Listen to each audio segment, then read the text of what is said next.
അവരുടെ ആളുകളെ കുത്തി നിറയ്ക്കുന്നതിന് വേണ്ടി ഉണ്ടാക്കിയ തട്ടിപ്പ് നിയമനങ്ങൾ വ്യാജ നിയമനങ്ങളായിരുന്നു, പിൻവാതിൽ നിയമനങ്ങളായിരുന്നു. അപ്പോൾ ആ രീതിയിൽ മുന്നോട്ട് പോകാതെ കേരളത്തിലെ മുഴുവൻ ജനങ്ങളോട് നീതി പുലർത്തുന്ന ഒരു ഗവൺമെൻറ്റായി ഈ ഗവൺമെൻറ് മുന്നോട്ട് പോകണം എന്നാണ് ഞങ്ങൾ ആഗ്രഹിക്കുന്നത്.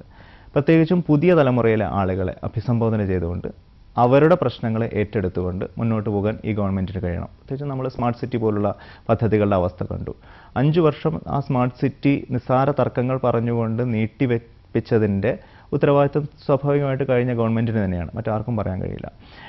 ആ സ്മാർട്ട് സിറ്റി 5 വർഷം മുമ്പ് ഉണ്ടായിരുന്നുവെങ്കിൽ ഈ ആഗോള മാന്ദ്യത്തിൻ്റെയൊക്കെ സമയം കൊണ്ട് അത് അത്യാവശ്യം ഒന്ന് ഫ്ലറിഷായി ഇപ്പോൾ അതൊരു ഫുൾ സ്വിങ്ങിൽ ഓപ്പറേഷനിലാവുമായിരുന്നു.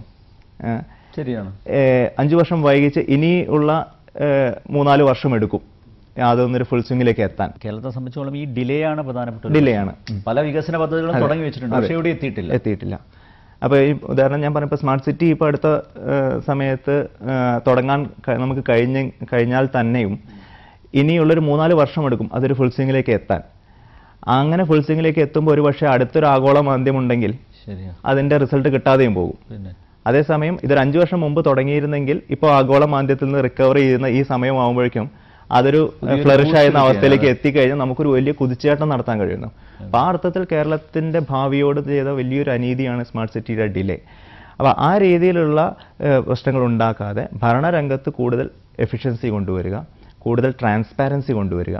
കഴിഞ്ഞ ഗവൺമെൻറ്റിൻ്റെ കാലത്ത് ഇപ്പോൾ നിയമനങ്ങളടക്കമുള്ള ഒരുപാട് കാര്യങ്ങൾ ഈ ട്രാൻസ്പാരൻസി കുറവാണ്. ഒരുപാട് മന്ത്രിമാർക്ക് രാജിവെക്കേണ്ടി വന്നതൊക്കെ ഈ ഒരു കാരണത്തിൻ്റെ മേലാണ്, ഭൂമി വിവാദങ്ങളുടെ മേലും ഒക്കെ ആയിട്ട്.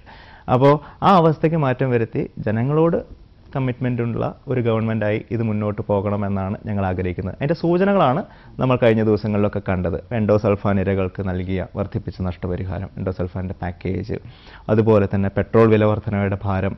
മുൻകാലങ്ങളിലൊക്കെ ഗവൺമെൻറ് വാചകമണി നടത്തുക എന്നതല്ലാതെ ഗവൺമെൻറ്റിൻ്റെ ഒരു ബാധ്യത ചെറുതെങ്കിലും ആ ബാധ്യത ഏറ്റെടുത്തുകൊണ്ട് ജനങ്ങൾക്ക് ചെറിയ ഒരു ആശ്വാസം പകരാനുള്ള ഒരു തീരുമാനം മുൻകാലങ്ങളിൽ എടുത്തിരുന്നില്ല. പക്ഷേ ഈ ഗവൺമെൻറ് വന്നതിന് ശേഷം ആദ്യം എടുത്ത തീരുമാനം തന്നെ സംസ്ഥാന സർക്കാരിന് അധികമായി കിട്ടുന്ന നികുതി വേണ്ട എന്ന് വെച്ചുകൊണ്ട് ഏതാണ്ട് 1.5 രൂപ ജനങ്ങൾക്ക് തിരിച്ചു നൽകുന്നൊരു നടപടിയാണ്. അപ്പോൾ ഇതൊരു നല്ല മെസ്സേജാണ്, പോസിറ്റീവ് മെസ്സേജാണ്. അപ്പോൾ ഈ മെസ്സേജ് തുടർന്ന് കൊണ്ടുപോകണം എന്നാണ് ഞങ്ങൾ ആഗ്രഹിക്കുന്നത്. എന്തായാലും കേരള രാഷ്ട്രീയത്തിൽ മഹത്തായ സംഭാവനകൾ നൽകി കൂടുതൽ തിളങ്ങാൻ സാധിക്കട്ടെ എന്ന് ആത്മാർത്ഥമായിട്ട് ആശംസിക്കുന്നു. വർത്തമാനത്തിൽ പങ്കെടുത്തതിന് വളരെയധികം നന്ദി. വളരെ നന്ദി. ഇത്തരത്തിലുള്ള അവസരത്തിലേക്ക് എന്നെ ക്ഷണിച്ചതിന് സൂര്യ TV യോടും എല്ലാവരോടും നന്ദി പറയുന്നു.